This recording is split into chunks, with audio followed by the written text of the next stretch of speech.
I've asked my favorite Brandon Sanderson characters to come and help us understand how each of their stories fit within this timeline that the Cosmere has. So which story came before, which one after? Because Sanderson is non-stop writing and sometimes his stories are released in different parts of this timeline, which makes it so confusing. And his stories are each time more Cosmere aware, so hopefully with this video you will be able to see for yourself some references because you understand which story came before and which went after. And let's just start with a book that has not even been written yet, and that is Dragonsteel. This is the book that will narrate the story of how Adonalsium, this great almost god, was shattered. And therefore we'll have the creation of the different shards that are now the different gods that we have in all of the different worlds within the Cosmere. And hopefully in this book we will understand a little bit more about Hoyt, his background, and more about his story. Then the next story that we have context of is White Sand. This will happen more or less 8,000 years after the shattering of Adonalsium. Let's go and meet our characters. White Sand tells the story of this world that it's divided into halves. We will have the light and we will also have kind of like the perpetual night. And depending on which place you are settled, you have access to different types of magic. And usually the people in each of these parts cannot stand each other, but we will follow the story of one of these characters that will venture into the unknown. Around 1,000 years after, we will have Elantris, which is the first book that Brandon Sanderson published. Let's meet Rauden and its story. Hi, I'm Rauden, one of the main protagonists of Elantris, and in this world we suffer for an incredibly terrible sickness. It seems that we can fall sick for something that we don't know what it is, and if you fell sick, as I do, you will be expelled. The thing is that I am the prince and I was supposed to marry this woman that is just arriving to my city. Pretty much she will face alone a lot of political intrigues, and she will also need to prepare herself because we have in our hands a religious almost conspiracy, and she will need to prevent this war, and I will need to manage because I'm almost a zombie. Now, right after we will have the Emperor's Soul. Let's go and meet Shay. I'm Shay. In the Emperor's Soul, you'll find me really struggling because it seems that I will be forced to craft anew the soul of the Emperor if I want to remain alive. Yes, I will wake up one day in jail and I will have just one option, which is to help. The thing is that I will embark myself in this adventure because I have the ability to access this magic in which I can inscribe objects, elements, people, and change their essence. Therefore, this is going to be a pretty character-driven story. It is super short, and it will also have access to other type of magic, which I don't like at all, but it's blood magic, which some people consider it to be cool. And now let's move another 1,000 years into the future with the first book of the Mistborn Era 1 saga, The Final Empire. In here we'll have our main character, Bin. I'm Bin.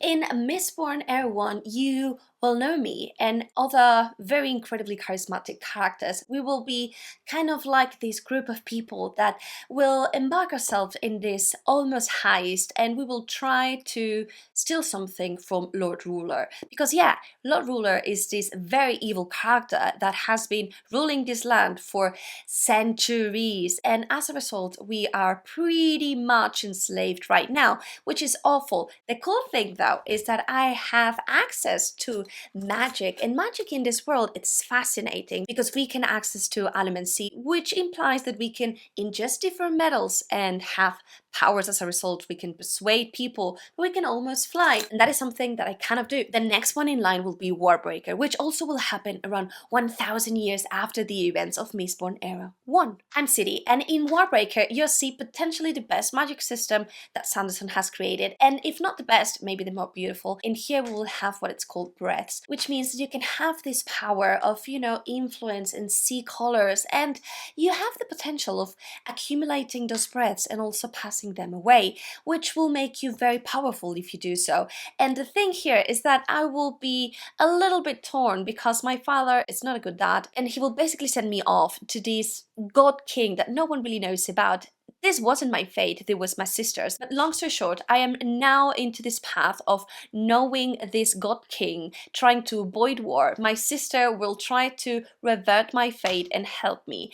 And basically we will also know the path of another incredible witty character who is very much a god that does not believe he is a god. So I guess that you will need to read in order to see if he truly is that and what happens with the war. And not that much time will happen until we get the first part of a Stormlight archive, which will consist in books 1 to 5, and this first part of a Stormlight will be explained by Kaladin. I'm Kaladin, and in Stormlight Archive you'll get access to the most amazing world building and story that you've read in your life. Listen, it is fairly character driven, but we will also have a lot of plot. There is a lot of political intrigues. This is high fantasy at its finest. At its core, it's a war between different species, but we will follow different points of view. The first one will follow mainly mine. Right now, I have the worst possible fate that you can have within this war, and I am one of the bridgemen. And what you will see here is how everyone will endure the political intrigues, the amazing magic, which is not what you expect,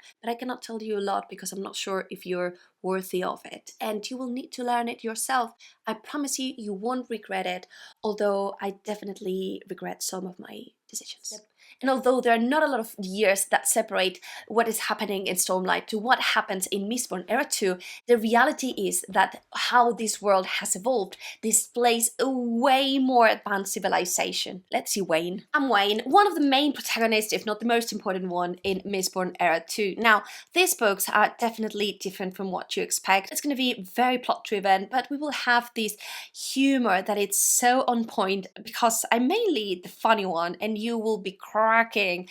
I have a little bit of an obsession with hats, but nothing dangerous. We will be acknowledgedly a little bit of a watered down version in terms of magic to what you see in Mistborn Era 1, but we will cover that with incredible dialogues, very interesting characters, and mainly a lot of good adventures. And after this point we get into the realm of the unknown. We know that Stormlight Archive Part 2 will happen. Then we'll have Mistborn Era 3 happening. Very interesting.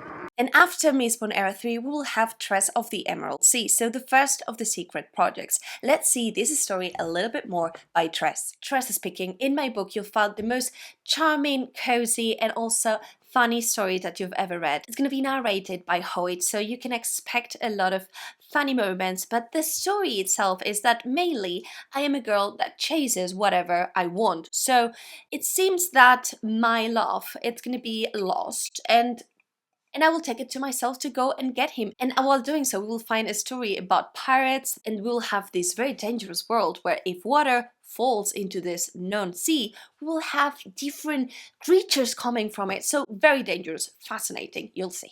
Alright, and after the events of Tress, we will have secret project number 3, which for the purposes of this being a secret, I won't unveil what this book is about. Then we will have 6 of Dusk, which is this novella that Sanderson created, and it follows the story of this man that wants to save his island from very perilous situation, but he doesn't really understand these circumstances. And after that we will have secret project number 4, which till date it's going to be the one that is written farthest down the line of this timeline, and it's only going to be concluded by Mistborn Era 4, which is supposed to be this incredible sci-fi space opera story, which will leave us speechless, hopefully. Right, so here are all of the books within the Cosmere. I hope this is clear, that timeline for you, also that you enjoyed these different characterizations of the books.